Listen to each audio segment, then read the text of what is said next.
どうも、あつしです。あれ、先生なんか指怪我してませんかそれ？これ、はい。そう、これ、脱臼して。脱臼。そう、その脱臼そう、脱臼しちゃいました、この指を。なんですか？なんか試合出てとかですか？いやいや、普通の練習中。あ、普通の練習中ですか？久しぶりにランドリーをやったら、はいはい。脱臼した。ランドリーしてる時に、多分、こう、切られた時に、多分指が道着に残っちゃったっていうか、引っかかって、はいはい。多分抜けちゃったのかなって。で、これが抜けた時の写真。はい。これ、ちょっと曲がったまんまになってるのが、これ要は脱臼して外れてる状態。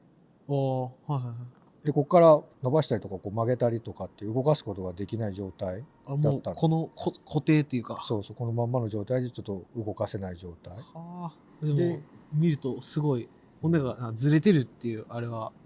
めちゃくちゃ痛かった感じでもないんだけどね。まあ痛いは痛かったけど、せっかくの機会っちゃ変だけど、一応ここね、柔道制服はいはい。する学校だかはいら、はいはい。ね、なかなか脱臼してるものって見ることができなかったりするまあ確かにそうでし、すね。学校の先生にこう直してもらったはいはい。動画っていうのが、これ曲がってる状態から、はい。柔道整復師なのでね、制服するのは全然問題ないので、はいはい。こうポコッとこう、分かった、今の治った状態。なんかすごいなんか簡単にまあまあ逆に。簡単に。それはね、プロだからね、一応こちらあとしても、こうポコッというあ。はいはい。風に元に戻したら、まあ、その後はこう動かすことができる状態になると。あこれからまだ病院行って、骨の状態とかをうん。見てもらうっていう。はいはい。でもしかしたらまあ靭帯が切れてるかもしれんし、まあ骨がずれてるからね。うん。もしかしたら骨に何かあるのかもしれんから、そこはやっぱりね、外から見た状態じゃわからないので、はい。こう指が動かないように固定をしてある状態。グーパーはできるあれなんですか？一応はめたので、さっきのあれもあったけど、こはいはい。う動かすことはできるけど、一応骨が元に戻ってる状態だから動くけども、その周りのさっき言った靭帯とかそういうものははいはいはい。切れてたりするかもしれないから、ああんまりそれで動かしすぎちゃうと切れてる靭帯はくっつかないから、あ。ああ、はいはい。だから一応動かすことは動かすことができるけど、うん。その周りの組織をちゃんとくっつけるために固定をしとかないといけない。脱臼初めてだからね。あ、そうなんですか？そう。怪我はいろいろしてきたけど、脱臼はしたことないですか？そう、脱臼は初めて。小学校の時にはい。腕を骨折して、はいはい。あとは膝とか肘の靭帯を損傷したことがあるけあど、脱臼は初めてだね。もちろん見たこともあるし、あ。はいはいはい。外れたのをこうはめたりしたこともあるんだけど、はいはい。自分が脱臼するっていうのは初めてうん。だったので、まあ、指なのでね、そうですね。痛みとしては僕はあんまりなかったから、まあ、多少痛かったけども写真撮ってとか動画撮ってとかっていう風に我慢することができたけど、はいはい。肘とか肩だったらちょっと難しかったかもしれないね。ちょっとまだ分かんないけどやったことないから。怪我写真撮れても YouTuber ですよね。いやいやいやいやね、はい。なんかの機会になればということで、まあ怪我は治るのでね、ちゃんとうん。治療すれば。はい。だからまあ頭を打ったりとかね、そういうのはなんていうんだろう、大きな怪我っていうか、まあ脱臼も大きな怪我かもしれないんだけど、怪我はちゃんと治るので、骨折しても骨はちゃんとくっつくし、はい。ちゃんと治療すればね治りますので、まあしょうがないよね、柔道してて、ま多分もうこれも老化。あ。